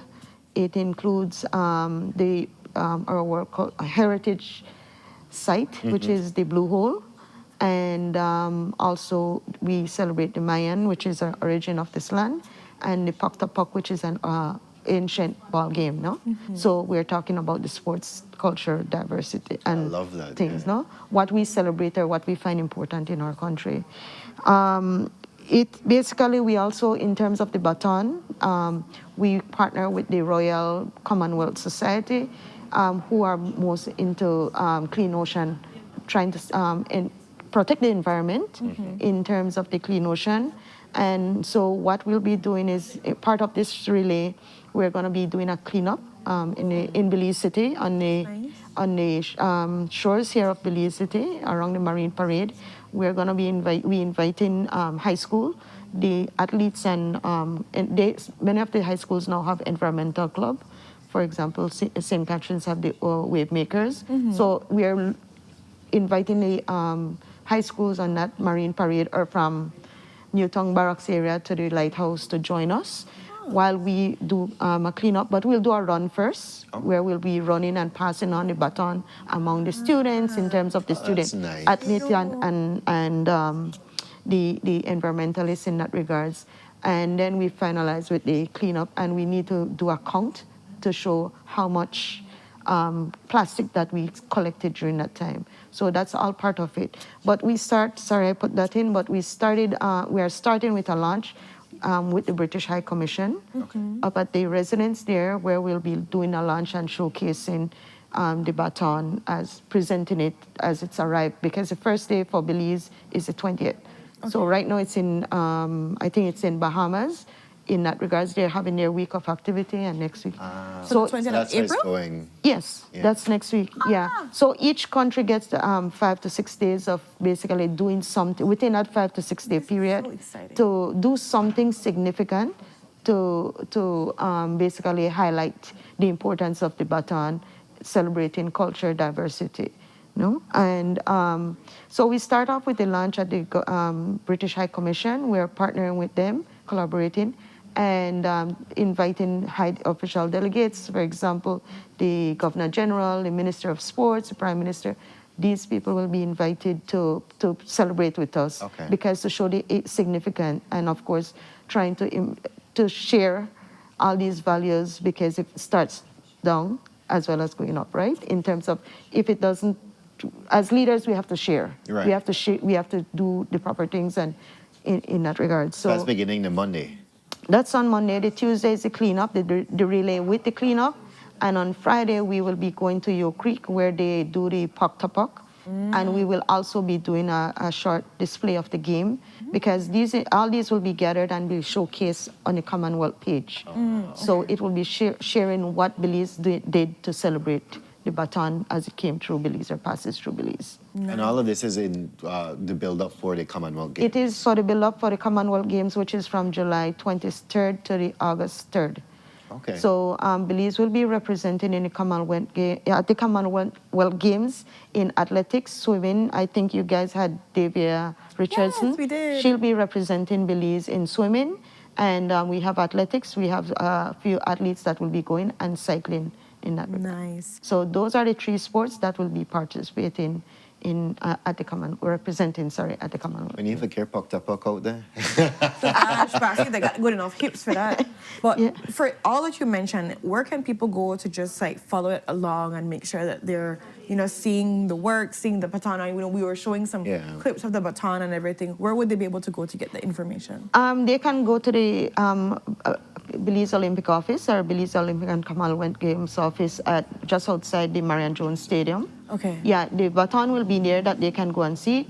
We'll be having these events, and when at these events, well, of course, the launch is at the British High Residence, which is basically a private launch in that sense. But I'm not going to say private, but basically it's the official launch, and it's invited guests. But at the event that we'll be having in Belize City, they can come. They want to take a picture, they can come and do that in reference to participating. We'll be doing from 9 until 11 on the Marine Parade, from the Olympic House to the Lighthouse. You can come out and come and look on, participate. You want to take a picture, we'll assemble at the end of the run. We'll come back to DJ Park, so the baton will be out there if you want to do it. And is there at any point a chance to meet some of the athletes that are going? Unfortunately, I think we have only one athlete here in Belize. Okay. All the others are basically, like, for example, Davia is out. Some of them are on scholarship and studying outside that are. All right. So the athletes that will be representing, and of course our goal have been, the Olympic goal has been, we want to be competitive. So we are, the athletes who are basically away are basically high-level athletes. They're doing a thing over there. I still think like we could have them on Sunup on Zoom. Yeah, we can. I mean, we can. Of course, we can arrange a meet before they depart for the games, and basically have can a bring Zoom them. call with them so people can see the faces, to know hear what they're going to be doing, and just like get a little hurrah with they them. know who are out there, so they're looking for properly, man. Exactly. Wanted to raise the flag. We know who would raise exactly would raise the flag, or who to be cheering on during those games. Which names. For example, of course, most of these big games starts with an opening ceremony, so that will be broadcast. And I know everybody. For me, I like to sit, watch. on it in front of the TV to see, because it's also a display of everything in regards to these events. No. Nice. So as we're wrapping up, Ms. Letizia, is there any final remarks you want to get for the audience to know? Let me make sure I covered everything. I know you want to cross them T's and them I's. Again, as I said, we have it's a 3-day activity during the week of starting on the 28th of April, where we have the invited guests to the launch. Then we have the high schools working with us in terms of the relay and the cleanup on Tuesday. That's our second day, and our final day is in Yo Creek, which is featuring the Puck to Puck event. That should be interesting. Yeah, so I mean, you guys can come out, media, you're invited. Enjoy and get to see. Yeah, get to see, we're having, at that we'll have with some schools in the community, do the same thing, the relay, passing the baton with the kids there. I mean, kids will be excited. And it's some motivation because, they did this and they want to, as they go older, we want to do this as a sport, and, get into sport to do this. So it's planned to see it one time. But thank you so much, Mrs. It's practically a triathlon if you look at it, no? Yeah. Because you have the swimming, you have the cycling, and the the athlete. We're doing our own triathlon in a different way, right? But thank you so much for the work that you're doing, an entire committee, and everybody that's being a part of it, that make sure that we're represented well, that you plan these things well. Yes. And especially the people who are the Olympic office, who are the persons in the background doing all these works. In that regards, have to be, doing a coordination. There's a lot of moving parts underneath it. But we thank them and commend them, and we look forward for April 20th when the baton is in our court, and we're going to be doing our thing. But with that, guys, we're going to go to our next commercial break, and when we are back, we have our final conversation for today, and that is going to be with Ministry of Health and Wellness. Thank you. Thank you, too. Thank you.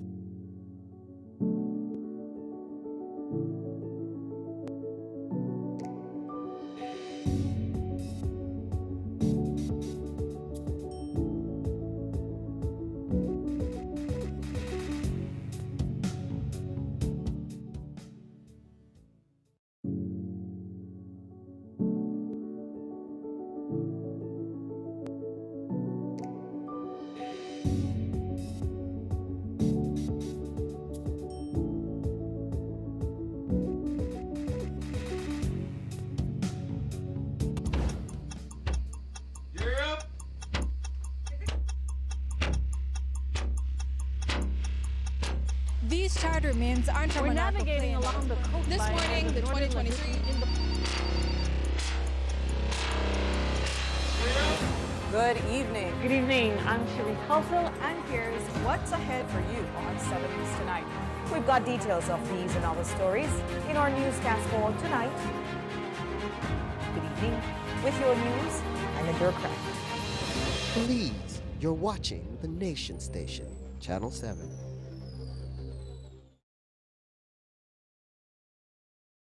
Electricity is essential for everyday life, but behind every outlet, a lot is happening to bring you safe, reliable, and sustainable energy. Let's start at the beginning. Independent power producers across Belize generate electricity using a mix of renewable and non-renewable resources. Electricity travels across a network of high-voltage transmission lines capable of transmitting electricity across long distances. Electricity then reaches your nearest substation, where it is adjusted to a lower voltage, making it safe to travel on the distribution lines you see in your community. From there, electricity makes its final journey from the distribution lines to your home, providing you with safe and reliable power when you need it. We continue to serve you. Finally, a postpaid plan for 3 people. Introducing Smart Trio. Why pay for mobile service alone when you can share and save? Get unlimited national calls, texts, plus 100 gigabytes of shared data. And the best part? It's only $135. That's right, as low as $45 per person. Perfect for small families, couples, or close friends. Smart Trio. 3 lines, 1 smart choice. Sign up now and you could win a Trio getaway to San Pedro for 3. Visit us at www.smart-bz.com for more information or sign up at any showroom today. Smart, bringing people together. Nando's Wholesale is the distributor for the full line of Badia spices, including the original complete seasoning, the perfect combination of ingredients and spices prepared to enhance the natural flavor of your favorite foods. Also, cinnamon powder for all your desserts, fruits, and beverages, and as special dishes. All these are available in commercial sizes or restaurant packaging. Nando's products are available at your local retailer or contact us at 222-5000. From Corzal to Toledo, Nando's is proud to be serving Belize as its #1 wholesale distributor for over 35 years.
And we are back, Boozlers. Just before the break, we had a great conversation with Miss Leticia talking about what's happening with the baton that's coming in for the King's Baton Relay on April 20th. Stay tuned for them and see exactly all that's going to be taking place. But we now have our final conversation for the day. It's going to be solo with myself.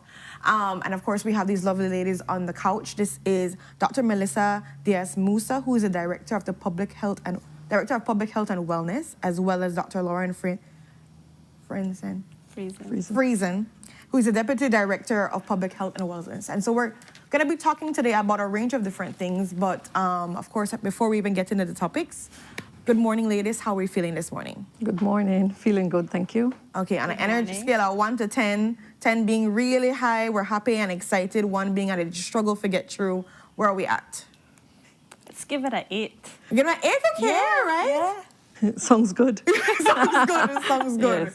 And I'm glad for you guys to be able to be on the couch today with us because, of course, many of us have been talking and people are wondering and trying to understand exactly some of the enforcement changes that are going to be taking place or what's going on when it comes to prescription, drugs, and the pharmacies and everything. So I would love for you, Dr. Melissa Diaz, to give us a context of where does the government stand and what's happening really for persons maybe that didn't understand the stance in the first place and what's taking place. Yes, well, thank you so much for allowing us to have this space this morning to further this discussion.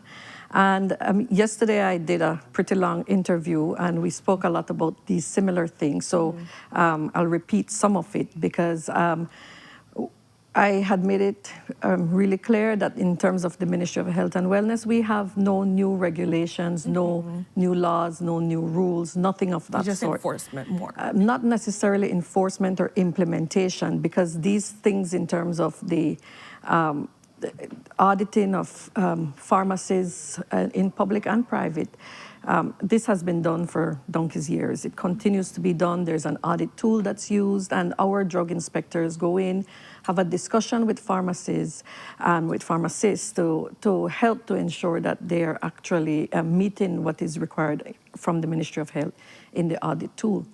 And I think it's important to explain that there are different aspects of this tool, and there are different aspects of prescribing as well. So we have antibiotic prescriptions, we have controlled drugs prescriptions. And with these two different prescriptions, we have been, and pharmacists have been extremely compliant. So it's important to say that these safeguards continue to climb and these strides continue to climb. So we are pleased with that, and we work closely with the pharmacists in public and of course in private facilities as well. The concern I believe that has caused all this discussion is general prescription medication. And the two more common ones that we have been hearing about are contraceptives and chronic disease medications. But there's a long list of general prescriptions that include steroids, that include a lot of different medication. But I want to focus on the chronic disease medications and the contraceptives. So yesterday we had a meeting with the Pharmacy Association.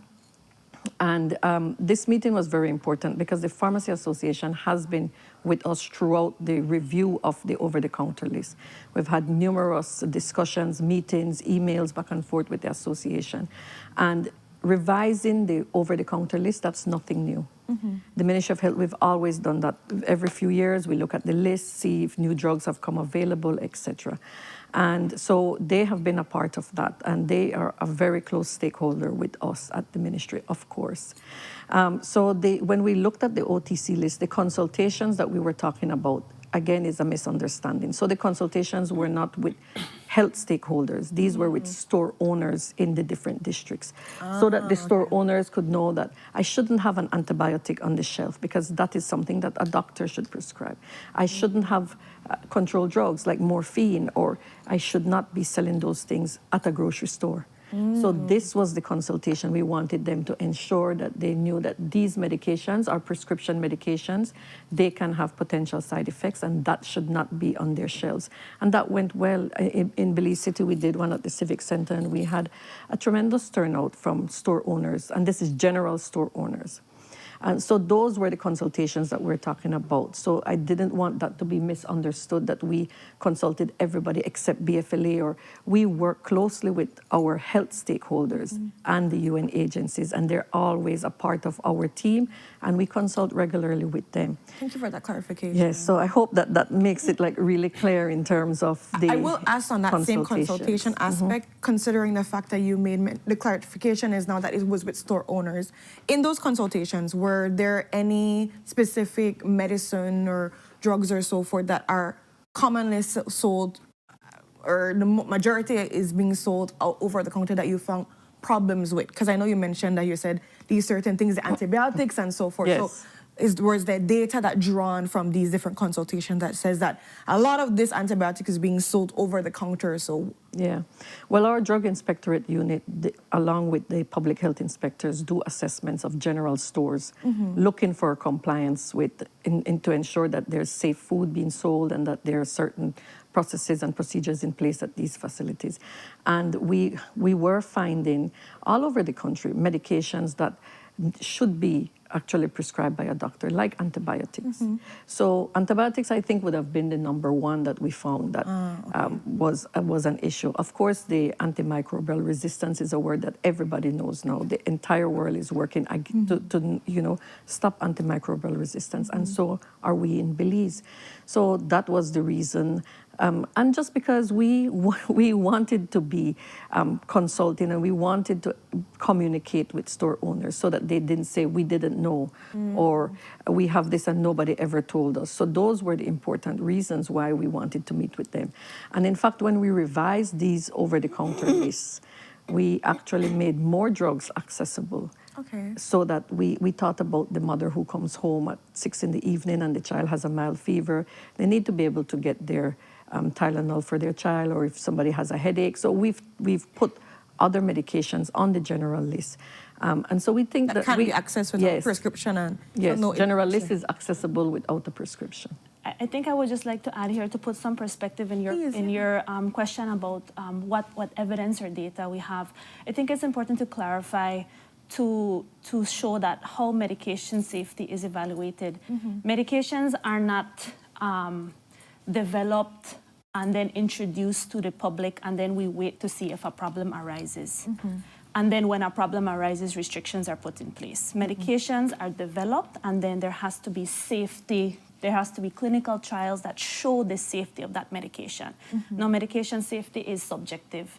A medication might be safe if you have been properly evaluated, if your risk factors have been looked at, if you've been given the proper advice on how to take it or when to stop or what warning signs to look out for. And some medications might be safe for you to take on your own without a consultation because their risk profile is very low, or the same medication that was safe if the doctor prescribed it is unsafe if you take it on your own. So when we're talking about safety of medication, we're not talking about we're just gonna let all the medications be in the environment, and then if a problem arises, then we'll restrict that one. No, with medication safety, we're dealing with people's health. So all of these medications worldwide, they go through safety profiles, clinical trials. They don't have to be done in our population because we have a small population. That's a lot of money. So we take evidence from World Health, from other international organizations, clinical trials, universities that study the safety of medications and how they should be properly used. So these are evaluated, and this is why as a ministry we go through those lists regularly to see maybe there's a medication that has a high demand that the safety profile is good enough for it to be used without a prescription.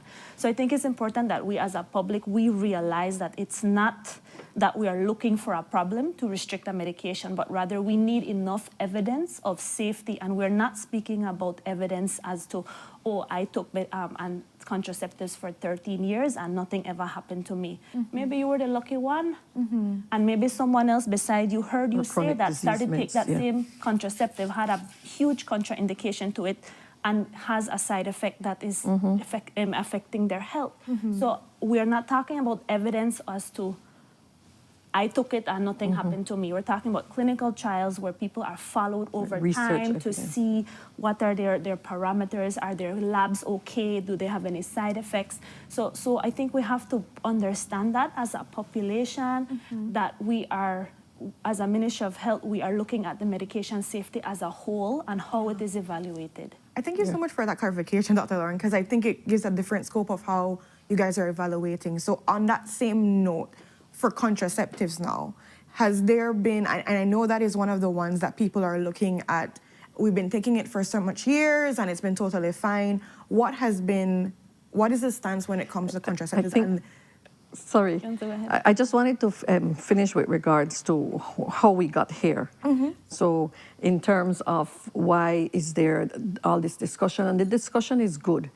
And so when we actually spoke to the Pharmacy Association, they gave their concerns as well in terms of, and they've said that, you know what, we know that these are prescription medications, but XYZ, and they said that they felt it was important for patients to be informed now, and that is what we have been asking for many months. If you're dispensing medications, contraception, whatever it is, chronic disease meds, metformin, insulin, look at your patient, be a part of the consultation with us and see. You haven't seen a doctor for 10 years. This is time to see a doctor, because chronic diseases like diabetes, like high blood pressure.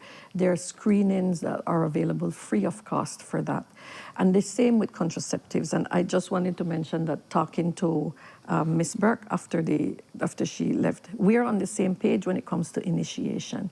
When a woman wants to start a contraceptive, 100%, yes. we've got to empower women to go in to speak to your trained nurse, your doctor, because there are so many different contraceptives out there, and the initiation is key. And the opportunity at that initiation to do other aspects of sexual and reproductive health is so important, because we are focusing a lot, and the discussion a lot has been on this piece of paper. But a prescription does not need to be a piece of paper. We have electronic health systems. We have our rural health nurses doing the assessment. So our message was get assessed. Be a part of the discussion. Tell your healthcare provider. Some women might say, I don't like to take pills. Well, then the progesterone-only pill is not the best pill for you, because you will miss it. So this is a big part of the discussion. And the opportunity to talk about cervical health, to talk about breast health, reduction of sexually transmitted infections, mental health. These are all things that you could do on the initiation. And BFLA and all our stakeholders, everybody has agreed that yes, and that is what we are saying.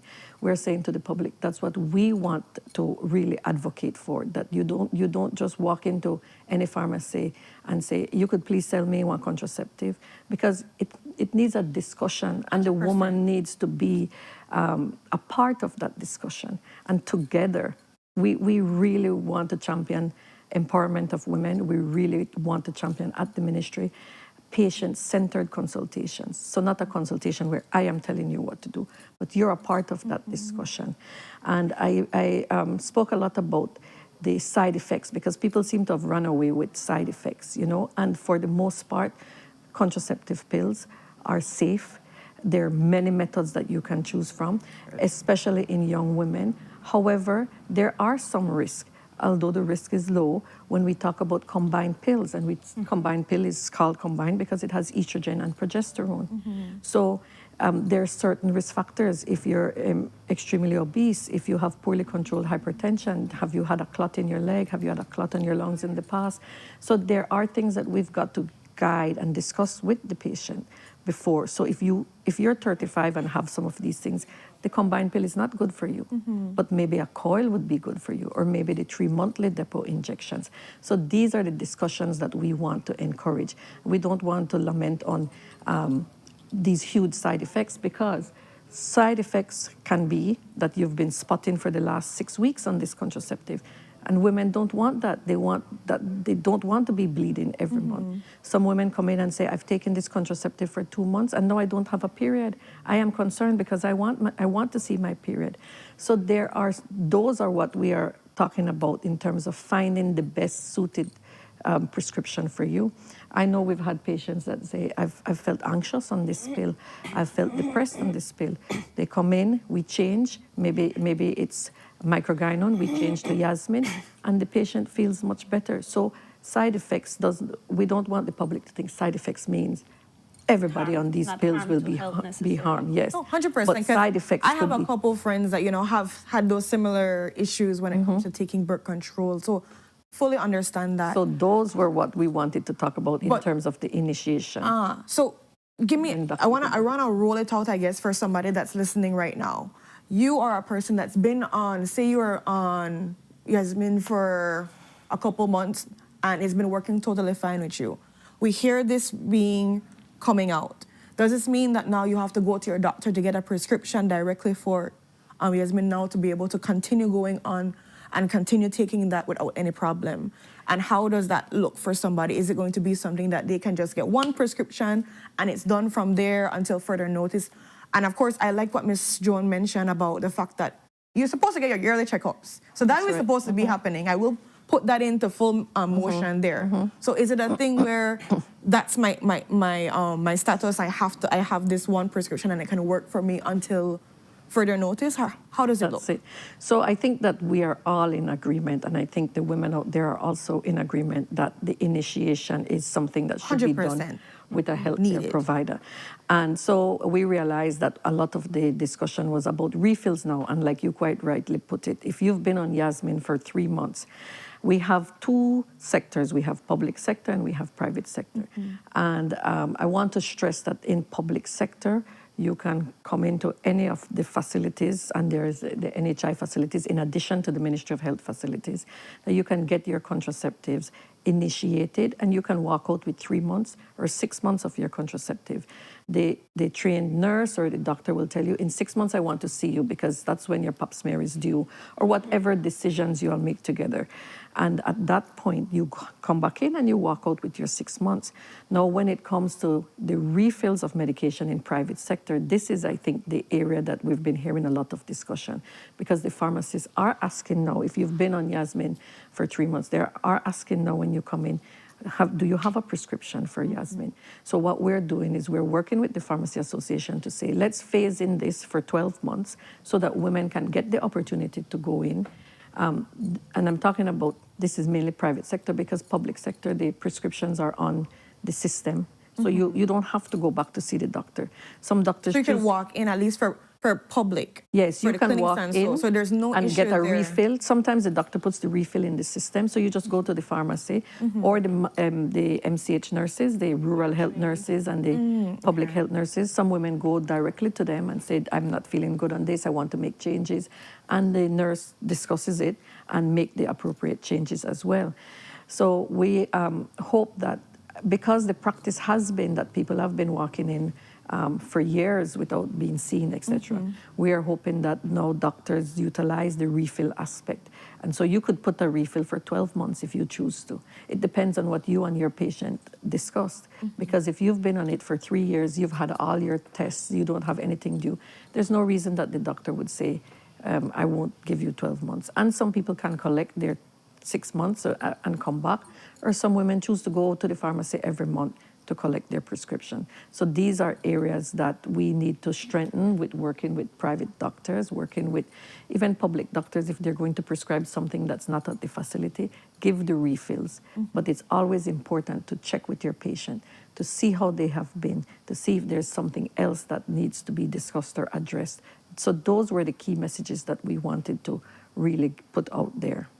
And so for the rural community specifically, I know you mentioned that these things can come through, like the health workers there, that they could be able to be associated with a quote-unquote prescription. Because when you hear prescription, all you're thinking about is this white paper that has refill on the bottom, and everybody's like, the doctor have to sign off on it. So this can be done with your health worker that we know, with your trained health workers, because we know, we love them. Big up to all the health workers out there, because they do phenomenal work. I will say, work with many of them, amazing people. So they can also provide that for persons in rural communities, and they can be able to then get their things no problem. For rural communities, we have rural health centers. We have these rural health centers staffed by rural health nurses who are also midwives, and they're trained in the dispensation of medications.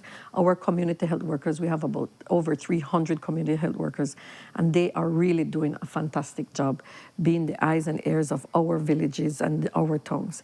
And they have been trained with contraceptives. A lot of our community health workers go into villages, do the health education aspect, and they make the link between the rural health nurse and the patient. So they would say, for chronic diseases, they're phenomenal with that. They'd say, okay, we have 3 persons who are diabetic in our village, and I need to make sure that they're getting their medication monthly. So they do that additional work. They go in, they can check your blood sugar, they can check your blood pressure, and then they liaise with the rural health nurses. And we have health educators as well for each region. They liaise with them, and the patient gets their medication. So, you know, I feel like many of the, what we would call the vulnerable women or women living in rural areas, they do have access to contraceptives and to chronic disease medications. They have their health worker and everything, they can be able to work with them to be able to get access to these things. Yes, and we have increased the number of community health workers tremendously as well, and we have standardized the training that they get, and they report, they do tremendous work, and it's extremely, and our nurses in our rural areas as Most well. definitely. Unfortunately, we ran out of time. I know. 5 minutes. And we're actually 10 minutes over the time from where we're supposed to be, but this actually, I feel like it calls for a further follow-up conversation, because with information, there comes questions, and people need to understand the normal situation of, like we mentioned, a rural person that wants to get it, so we can be able to know the context, like, okay, I live in Dolores and I want to be able to get my prescription. I can go to my health worker and I can be able to speak with her and I could be able to do exactly what I need to get. So I think just understanding more and deeper and feeling and ciphering through is what's really needed. I know that we had more things to talk about but we definitely will have you guys back on for our next conversation and be able to dive into it. But thank you so much for being here and sharing your time and allowing the viewers to understand a little bit deeper on what the Ministry of Health and Wellness is trying to roll out here. And with that, guys, we've come to the ending of our show. Thank you for everybody that's been tuned in. We thank all our guests that were able to come through, ranging from STEMU, Belize Foundation, to BFLA, to talking about the King's Baton Relay, and of course, the Ministry of Health and Wellness. So take care and join us back here tomorrow for Wentabulous Wednesday. Bye. Thank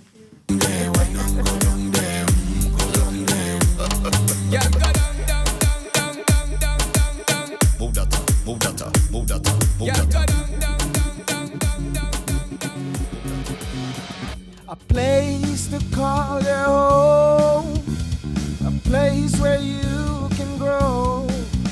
Stand by me and we'll take flight. We'll be there at morning's light. I've got you covered on all concerns we share today. You will discover how the world turns each day. When the sun comes up